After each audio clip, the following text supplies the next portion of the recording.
मानकपुर में सत्संग था, वहाँ महात्मा के साथ में कुछ बदतमीजी की गई है, उसमें काफी महात्मा नाराज दिखाई दे रहे हैं, तो क्या कहना चाहेंगे?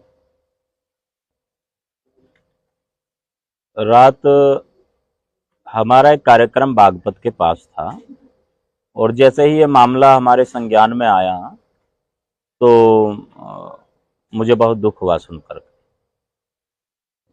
जब साधु महात्मा ही सुरक्षित नहीं रहे तो फिर और क्या होगा।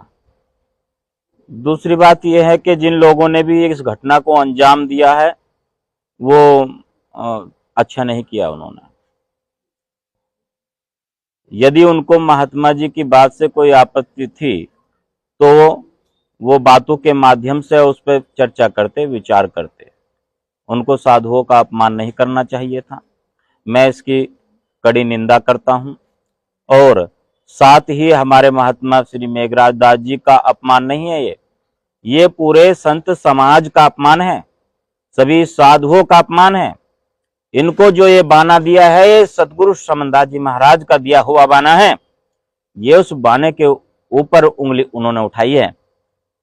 सारे साधुओं का अपमान उन्होंने किया है और साथ ही साथ जो कार्यक्रम के आयोजक हैं, जो गांव वाले हैं, ये उनका भी अपमान है, पूरे मानकपुर गांव वालों का, क्योंकि उनके गांव में ये घटना हुई है।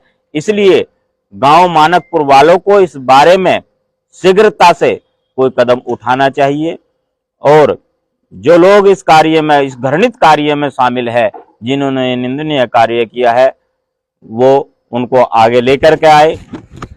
साथ ही प्रशासन से भी मेरी अपील है, महात्मा जी के साथ ये जो दुर्व्यवहार हुआ है वो इस पर तुरंत कार्यवाही करें और यदि कार्यवाही नहीं होती तो पूरे भारत का साधु समाज इस बारे में सक्रिय हो जाएगा और आगे इस तरह की कोई घटना ना हो, इसके लिए भी सभी को सावधान और सतर्क रहना चाहिए, शांति कायम रहनी चाहिए। दूसरी एक बात और भी है जो महत्वपूर्ण बात है, गुरु मर्यादा वाली। गुरु मर्यादा कहां चली जाती है ऐसे समय पर, जब साधुओं के ऊपर हाथापाई की नौबत आती है, कहां धैर्य चला जाता है। देखिए, सतगुरु स्वामी समनदास जी महाराज ने मर्यादा सिखाई है सबसे पहले, इसलिए मर्यादा में रहना अनिवार्य है। सत्संग में क्या करने के लिए, क्या लेने के लिए जाते हैं आप लोग, क्या करने जाते हैं? सत्संग में तो भाई प्रेम सिखाया जाता है। सत्संग में यदि ऐसी घटना होने लगे तो फिर क्या लाभ है सत्संग का? घरों में रहो, क्यों दरबार सजाते हो गुरु महाराज का, मालिक का?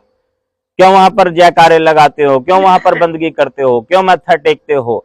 इतने भजन कीर्तन क्यों गाते हो? इतनी वाणियां क्यों गाते हो? यदि ऐसा ही कार्य करना है तो छोड़ दीजिए दिखावा।